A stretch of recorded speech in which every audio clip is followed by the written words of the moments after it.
Lo acompañan la señora ministra de Seguridad Nacional, doctora Patricia Bullrich.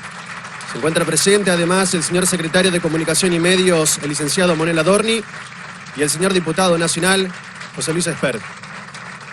Además, en el día de hoy se encuentran presentes autoridades nacionales, autoridades provinciales, intendentes, autoridades de Expoagro, productores, empresarios y trabajadores del sector agroindustrial. ¿Querías te preste la campera?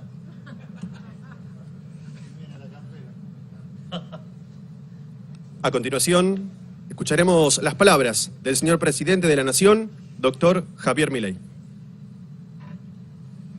Muy buenas tardes a todos. Es un honor hablar para todos ustedes y antes que nada gracias a los presentes, a los organizadores y a Expoagro, no solo por la invitación, sino también por comprobar que nuestro plan de estabilización está funcionando, dado que la cantidad de gente en el evento subió 33% respecto al año pasado, así que estamos yendo para arriba.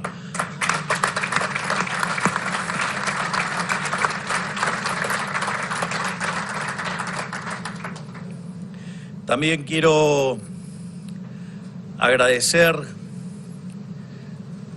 la presencia de la doctora Patricia Bullrich, que vino a acompañarme a esta exposición, y por su enorme trabajo sosteniendo y defendiendo los valores de la República en todos los terrenos que ello lo requiera. Así es que mi agradecimiento a la doctora Bullrich por acompañarme.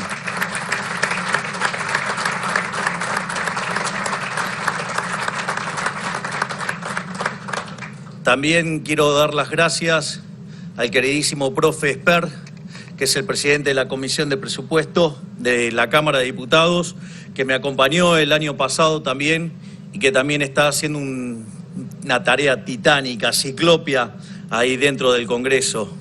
Así es que mis agradecimientos para con ellos que han decidido acompañarme en el día de hoy. Y también quiero dar las gracias especialmente a todos los productores, ya sea grandes, medianos o pequeños, que diariamente sirven a la patria cultivando el suelo argentino. Nuestro suelo ha sido bendecido con una fertilidad única en el mundo. Combinado con el ingenio argentino y con las ideas liberales de nuestra Constitución, fue durante buena parte de nuestra historia una fuente inagotable de prosperidad para nuestro país. Hablo de cuando fuimos el granero del mundo y no teníamos nada que envidiarle a ninguna potencia mundial. Cuando éramos una tierra de oportunidades que atraía inmigrantes de todos los confines de la tierra, cuando fuimos los primeros en erradicar el analfabetismo, cuando teníamos un Producto Bruto Interno Total superior a Brasil, México, Paraguay y Perú juntos. En resumen, cuando éramos ese faro de faros que hoy queremos volver a ser. En el centro de esa era dorada, como gran protagonista y motor de esa prosperidad sin precedentes, estaban los productores agropecuarios tirando del carro. Eran las épocas del modelo agroexportador, un término que fue transformándose en peyorativo a medida que el país se fue hundiendo en la miseria gracias a la llegada del modelo nefasto de la justicia social. Esto no fue casualidad. El plan sistemático de saqueo al campo fue deliberadamente completado con su demonización por parte de la política, a la vez que se comenzó a instalar la distribución forzosa de la riqueza como un acto de justicia.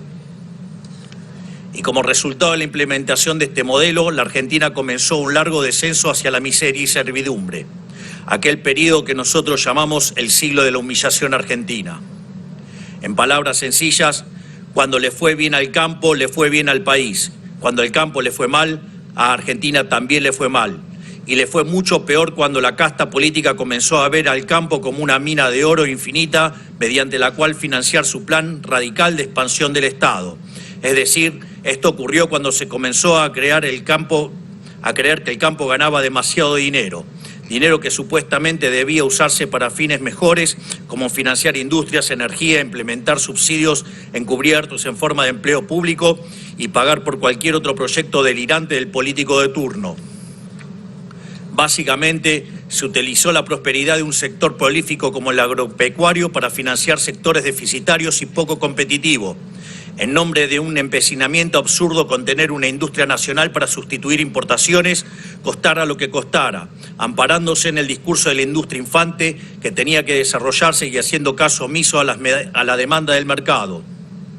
No queda ninguna duda de que este abordaje ha fracasado y suficiente prueba es el oxímoron de que nuestra industria es el único infante de 90 años del mundo. Aprendimos por las malas que nunca va a ocurrir que una industria le toque la puerta al gobierno nacional y le diga gracias por tu ayuda, ahora ya estoy listo para competir, abría el mercado. Eso, digamos, claramente no ocurre. Así es que se lo vamos a precipitar. Así le sacamos el pie de la cabeza al campo.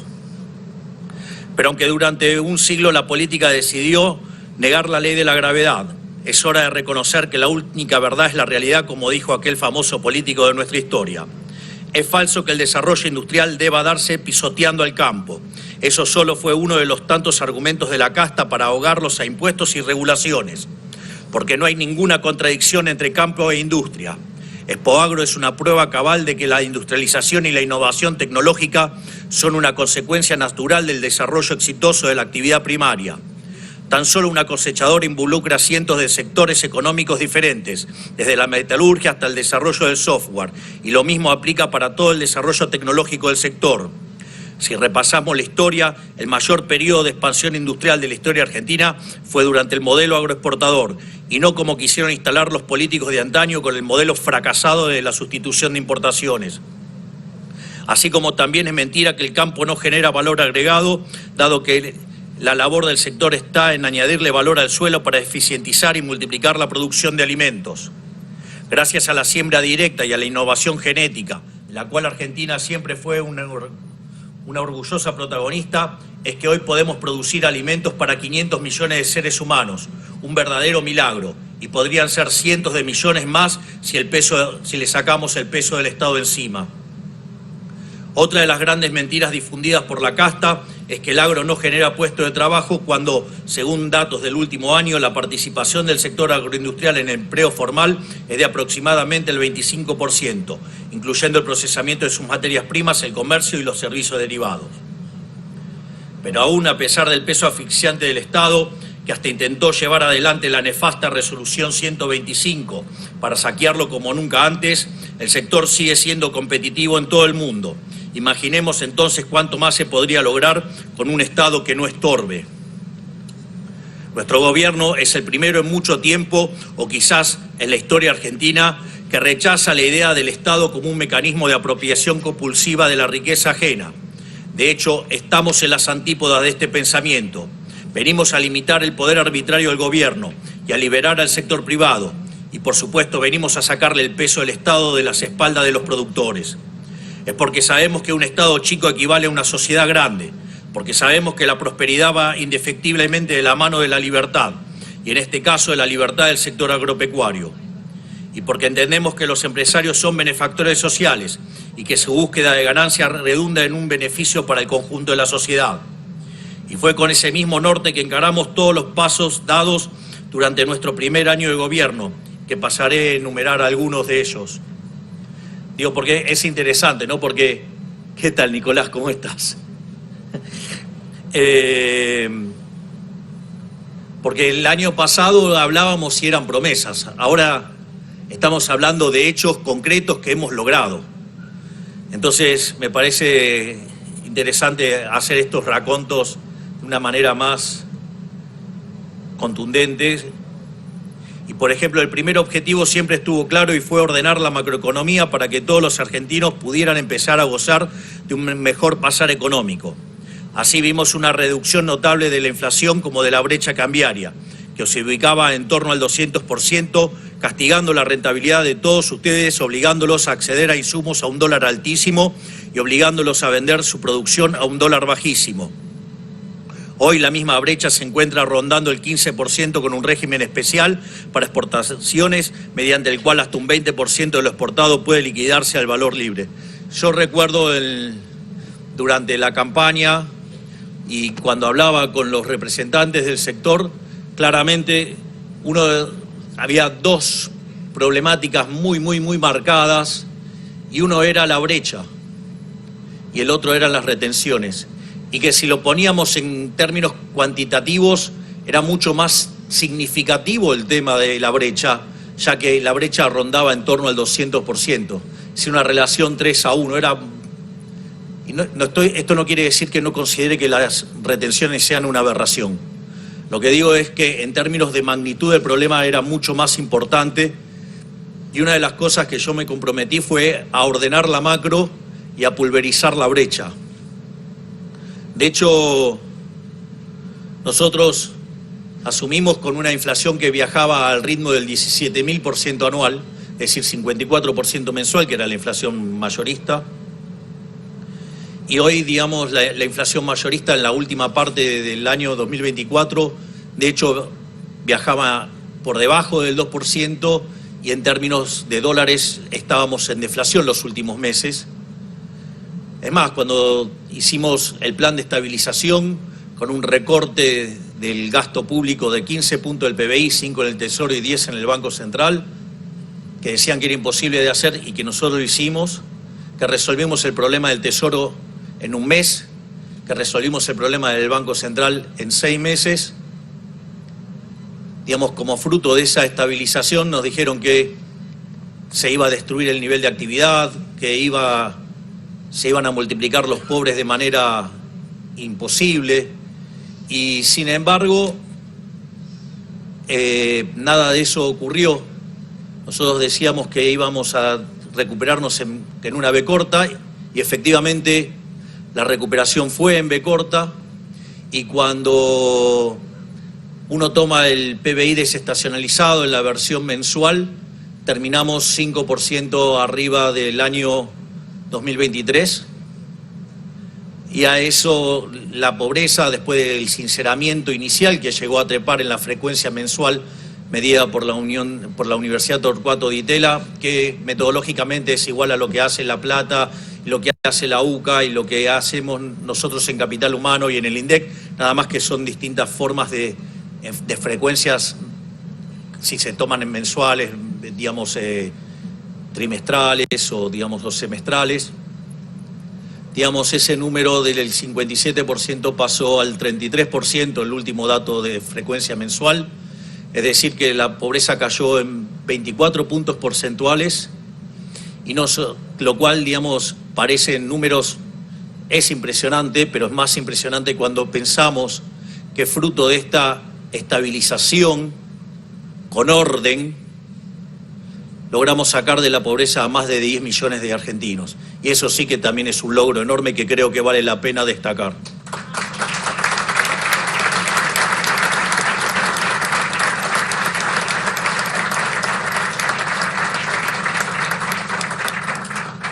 A su vez, tampoco es casualidad que durante nuestro primer año de gobierno la demanda de crédito para maquinaria agrícola haya aumentado un 50% respecto del año anterior. Recién en la previa a ingresar a esta sala hablaba con Salvador Di Stefano, que está acá, y me contaba que ayer, digamos, el Banco Nación, ¿qué haces? ¿Cómo estás? También, ahora te veo. Creo que había más de 100 metros de cola. Y, digamos, dado los créditos... 200, bueno, está bien, digamos, mejor todavía. Más para mí. Digamos, más como resultado. Así es que, bueno, digo, está bueno, digamos, que vean cómo están siendo apoyados y que esto, digamos, les está dando un motor importantísimo a uno de los pilares de lo que es nuestro modelo, digamos, de expansión. Así es que eso también, digamos, es una buena señal, porque cuando nosotros asumimos se discutía la hiperinflación y hoy hasta volvieron los créditos hipotecarios a 30 años. Vaya que, digamos, esto cada día se parece más a un milagro, que en realidad no tiene nada de milagro, es solamente aplicar la buena teoría económica.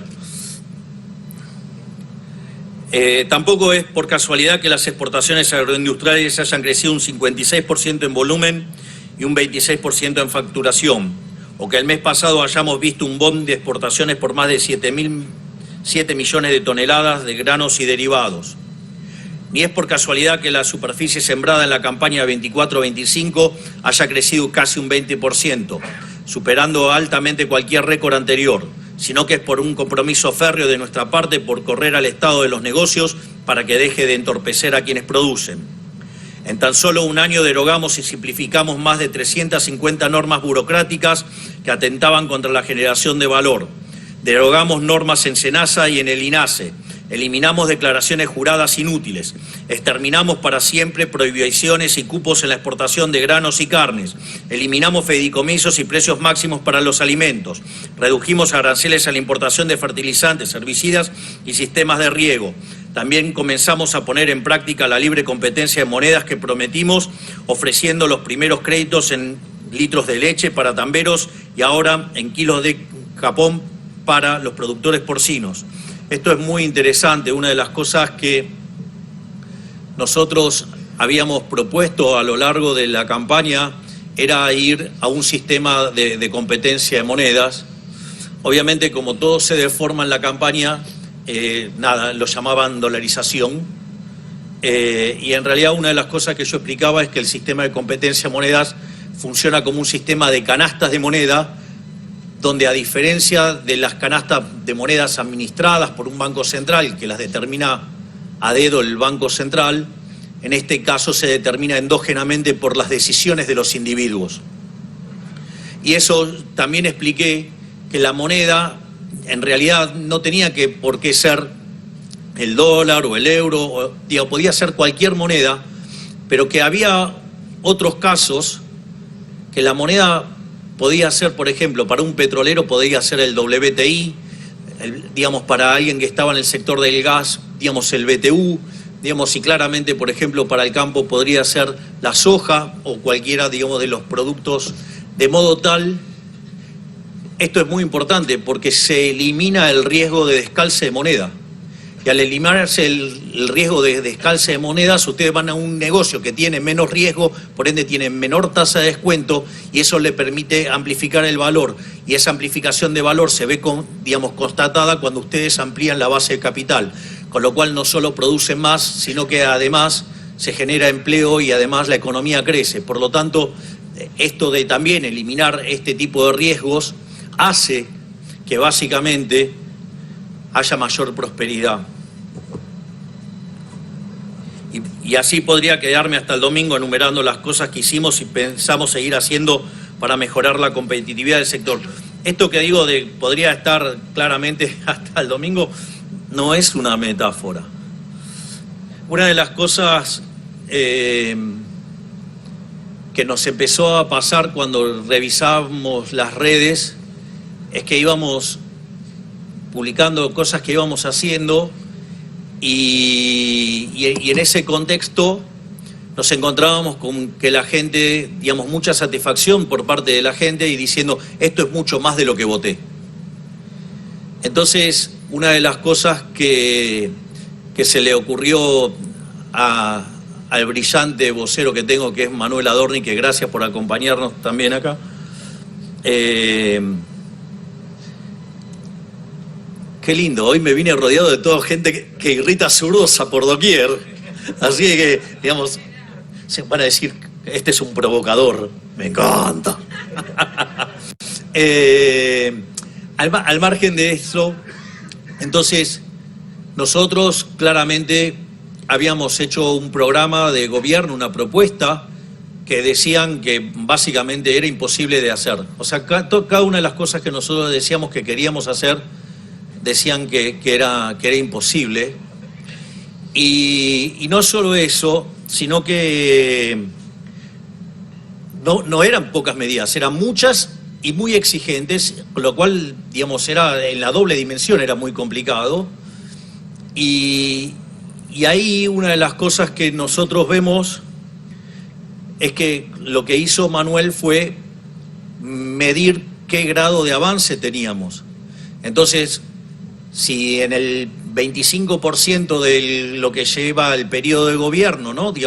El primer año de estos 4, o sea, me puse bullish. Si hubiéramos cumplido el 25% de las promesas estaríamos bien, por decirlo de alguna manera. Y lo que reveló el trabajo que hizo Manuel es que cumplimos con el 78% de las promesas. Pero además también hicimos algunas cosas que tampoco teníamos planeadas hacer. Y en ese contexto, cuando uno incorpora estas cosas que hicimos, aun cuando no estuvieran planeadas hacer, básicamente el grado de cumplimiento es 97%. O sea, de pasar de gobiernos que prometían cosas y no cumplían nada, pasamos a un programa hiper exigente y donde solo en un cuarto del periodo cumplimos el 97% de las promesas. Vaya que eso sí es trabajar.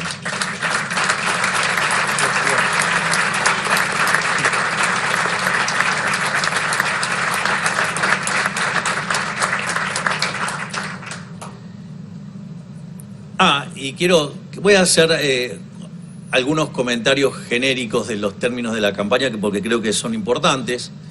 Fui muy claro, sin lugar a dudas, en lo que era la campaña, ¿no? Porque en materia de política fiscal hablábamos de la motosierra. Hoy la motosierra es un emblema mundial de política económica. Es más, en el caso del trabajo que está haciendo ese coloso que tengo como ministro, que es Federico Sturzenegger, digamos, ha creado un modelo de exportación en materia de desregulación. Toto Caputo fue elegido el mejor ministro de Economía del mundo. En las universidades más prestigiosas del mundo se habla de cómo puede ser que hicimos semejante ajuste y en lugar de ser hipercontractivo y hundirnos en una gran depresión, salimos con tanta fuerza.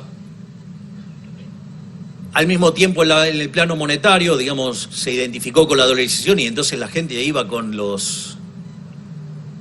billetes de dólares con mi cara, que eran bastante simpáticos. En política exterior dijimos que nos íbamos a alinear con Estados Unidos e Israel, y creo que está claro que lo estamos cumpliendo. Y dejé para el final algo muy, muy concreto, que es el tema de seguridad.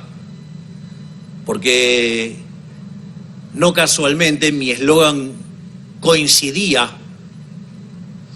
con alguien que compitió conmigo y que su grandeza permitió que se sumara a este gobierno, que era en materia de seguridad: el que las hace, las paga. Los buenos son los de azul. Y los hijos de puta que andan con trapos en la cara y rompen autos, queman autos y amenazan a toda la gente porque no quieren perder sus curros, esos son los malos y esos son los que tienen que ir presos. Y los vamos a meter presos. Vamos a defender a la República. Porque no es que vienen contra mí, vienen por ustedes. Yo solo estoy en el medio.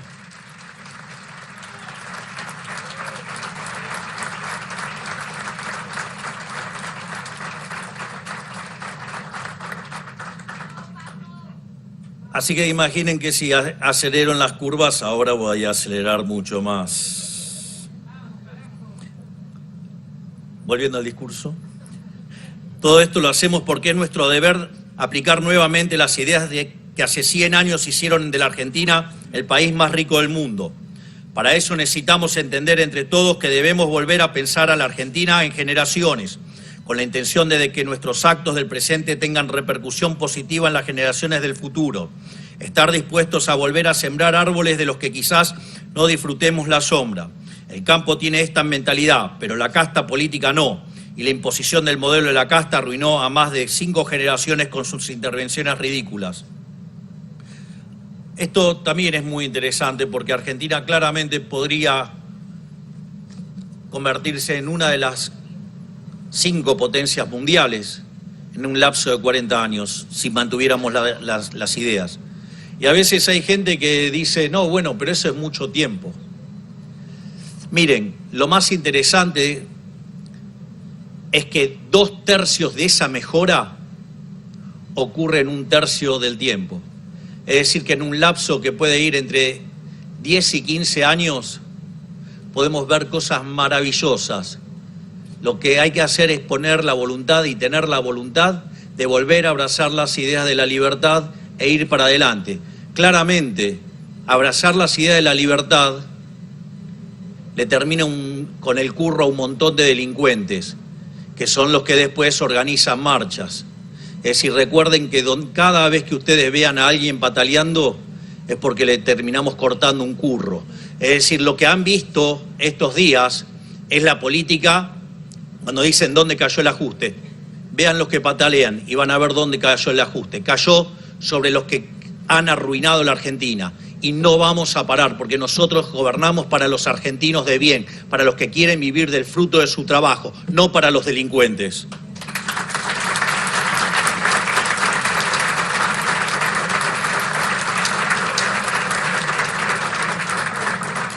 Porque cuando dejamos de ser el país más rico del mundo, porque dejamos de abrazar de estas ideas, pasamos a tener 50% de pobres. Y pasamos de ser el primer país del mundo en erradicar el analfabetismo a tener egresados del secundario que no saben leer ni hacer cuentas básicas. Por eso mismo necesitamos hacer los cambios de una forma duradera, en lugar de una forma rápida, sin restarle importancia a su urgencia. Entendemos la necesidad imperante de bajar las retenciones, pero no le sirve a nadie que las bajemos para sacar rédito político de las elecciones y después el modelo reviente y tengamos que volver a ponerlas, como ha pasado en otros gobiernos. Nosotros queremos eliminar el cepo y las retenciones para siempre y que el país pueda sostenerse sin sin saquear a su sector más productivo. Pero para que sea duradero hay que hacerlo de la forma correcta, para que en el futuro no venga ningún degenerado fiscal a volver a meterle el brazo entero en el bolsillo. Ya bajamos 20% las retenciones a los principales granos del país y las eliminamos por completo para las economías regionales.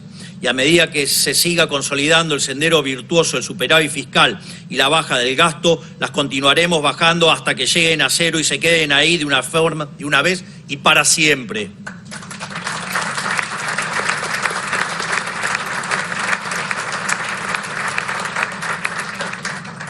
A su vez, para entender un poco por qué es tan importante el superávit fiscal, por un lado, porque nos permite bajar impuestos y devolverle productividad al sector privado.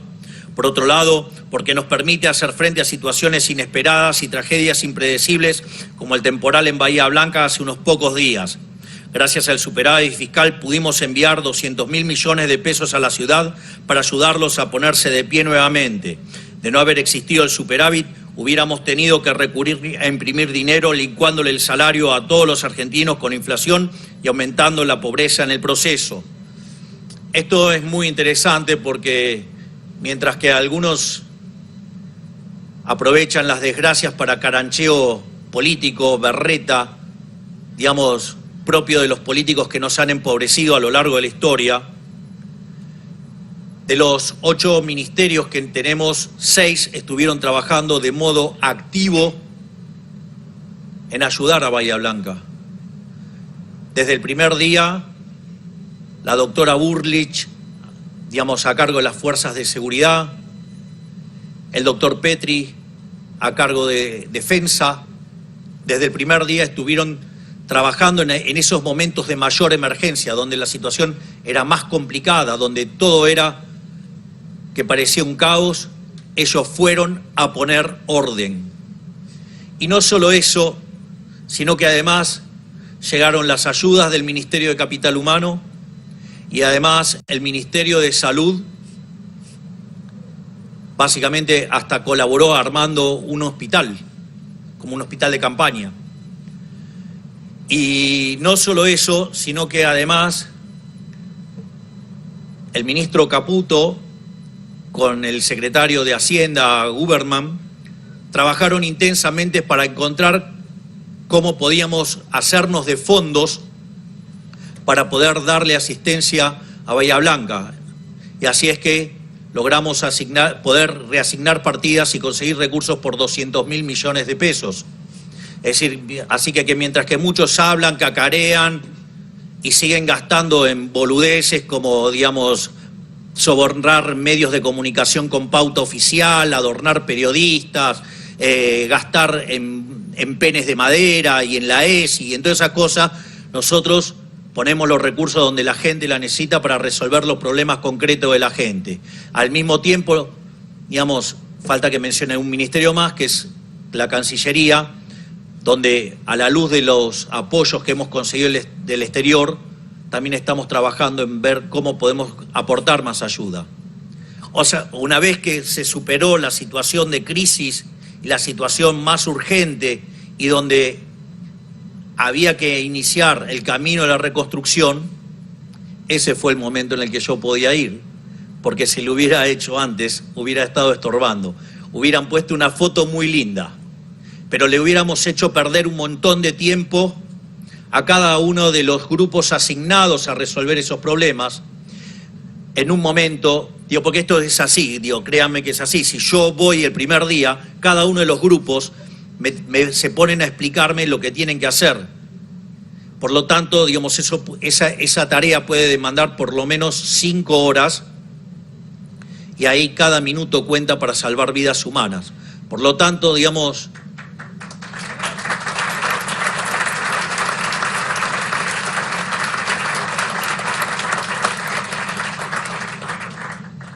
yo tenía que elegir entre la foto linda que le gusta a la política o salvar vidas. Yo preferí salvar vidas, otros prefirieron las fotos lindas. A su vez, por eso también nuestro foco está puesto en bajar el gasto tan rápido y tan profundo como sea posible, para así acrecentar el superávit. Y esto mismo debe ser hecho en las provincias y en los municipios, no solo a nivel nacional. La población argentina ya no va a tolerar este juego de políticos caranchos de subir impuestos para comer la rentabilidad que queda disponible con la baja de impuestos que hacemos desde Nación. Así que quiero dedicar una reflexión, digamos, que reflexionen sobre aquellos gobernadores, digamos, que hacen este jueguito perverso, que piden bajas de impuestos y reclaman bajas de impuestos, pero que cuando llega el momento de hacerla en la propia, no lo hacen o lo suben. Entonces, tengan claro eso.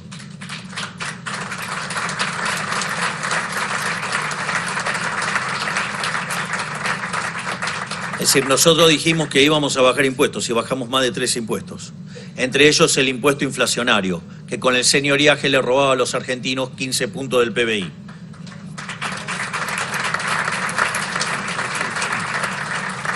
Por lo tanto, parte de nuestro deber es proteger a la ciudadanía de este cinismo rascabotos de que se sirvió la política durante ya mucho tiempo. Por esto mismo, nosotros queremos volver a un modelo verdaderamente federal, en el que haya competencia fiscal entre las provincias y el sector privado pueda discernir el costo tributario de trabajar en tal o cual distrito y qué retribuciones y servicios recibe a cambio, para que los políticos dejen de esconderse detrás de los precios de los bienes y servicios y en la coparticipación, y quede en evidencia la voracidad fiscal del aparato estatal que quieren sostener. Digo, por ejemplo, una de las cosas que a mí me pasó cuando lo conocí a Elon Musk, digo, fui a su planta de Tesla, que queda en Austin, Texas, pero antes estaba en Los Ángeles. ¿Y por qué se fue? Por los impuestos. Es decir, había un economista húngaro que se llamaba Tibut y decía votar con los pies. Entonces vamos a abrir la competencia fiscal para que tanto las empresas como los individuos puedan votar con los pies y se saquen de encima a los políticos ladrones que lo único que quieren hacer es robarle el fruto de su trabajo.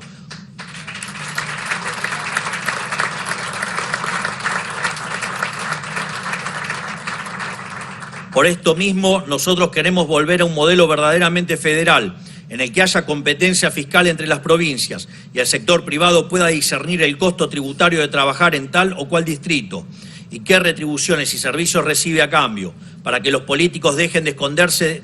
Antes ya lo había dicho.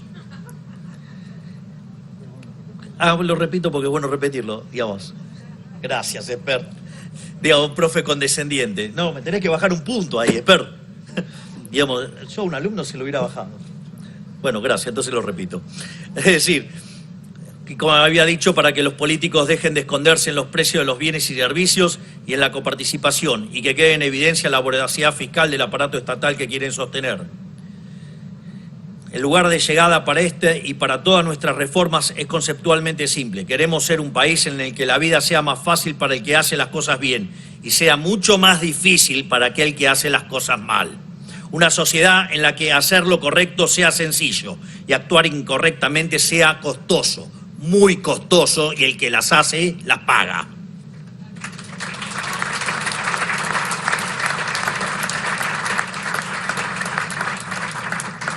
En definitiva, se acabó ese modelo invertido en el que los trabajadores honestos luchan para sobrevivir el mes a mes y los parásitos vividores tienen asegurada una vida onerosa por generaciones.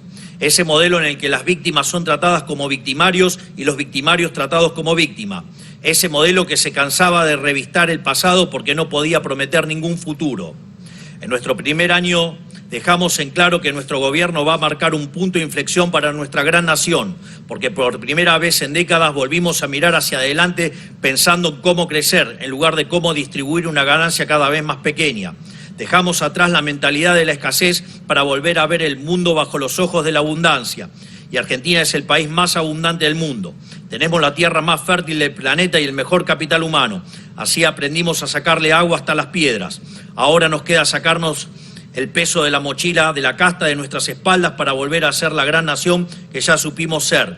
Que tengan todos un excelente día, que la fuerza del cielo nos acompañen y ¡viva la libertad, carajo! Muchas gracias.